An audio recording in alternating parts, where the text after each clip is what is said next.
I'm Thomas Hitoshi Pruiksma, and as we approach the new year, I wanted to share a poem from my book, The Safety of Edges. This is called Pocket Watch.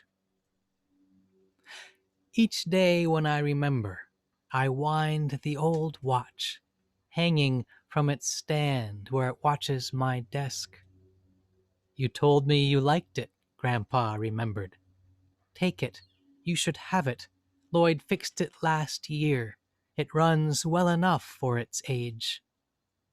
And it does. It stands at the edge of my mornings, running and still. If I listen, I can hear what he told me about life.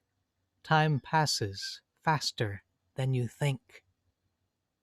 Remembering his voice, I take the old watch, wind it, renew it, set it on its stand, and dare to enjoy the time that I have, that I know won't last forever.